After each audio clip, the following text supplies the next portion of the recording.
নির্বাচনকালীন নিরপেক্ষ অন্তর্বর্তী সরকার চায় বিএনপি।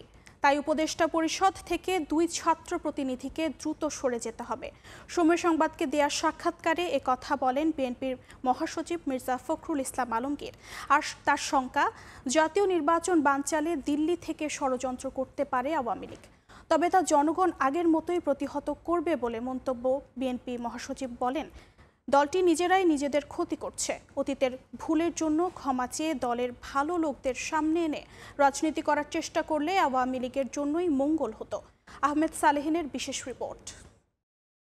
নির্বাচন কমিশন আগামী রমজানের আগে 2026 সালের ফেব্রুয়ারি মাসে জাতীয় নির্বাচন অনুষ্ঠানের আয়োজন করেন। ফেব্রুয়ারির প্রথমার্ধে নির্বাচনী রোডম্যাপ ঘোষণার পর অনিশ্চয়তা কেটে গেলেও নানা মহলে মতপার্থক্যে বাড়ছে ভোট নিয়ে সংশয়।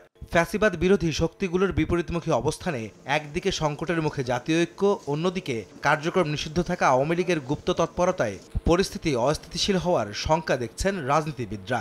রোজকার সাধারণ খাবার এখন হবে অসাধারণ। প্রাণ স্বাদের মশলা, স্বাদ বাড়ায়, ঘ্রাণ ছড়ায়। এই বিষয়গুলো নিয়েই সময় সংবাদের সঙ্গে একান্ত কথা হয় বিএনপি মহাসচিব মির্জা ফখরুল ইসলাম আলমগীরের। তার মতে, সংকট বাড়তে থাকলে অনিশ্চয়তায় পড়বে পুরো জাতি, যা থেকে বেরিয়ে আসা কঠিন হবে। ইলেকশন যখন হবে, এটা হয়তো সকলের সমর্থন করা উচিত এবং এগিয়ে যাওয়া উচিত। আনলেস আপনারা you'll be in a serious crisis.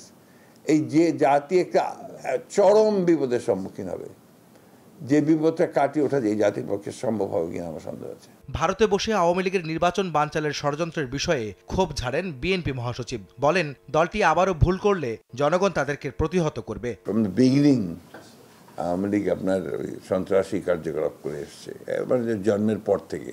তার পক্ষে এই ধরনের সমস্যা তৈরি করা এটা অস্বাভাবিক কিছু না, কিন্তু এটাকে প্রতিরোধ করবে জনগণ। তখন দেখবেন যে আওয়ামী লীগ নিশ্চিহ্ন হয়ে যাবে। ভারতে বসে যে সমস্ত কথাবার্তা বলছে বা যে সমস্ত কার্যকলাপ করছে, এগুলো আওয়ামী লীগের জন্য চরম ক্ষতিকর হচ্ছে।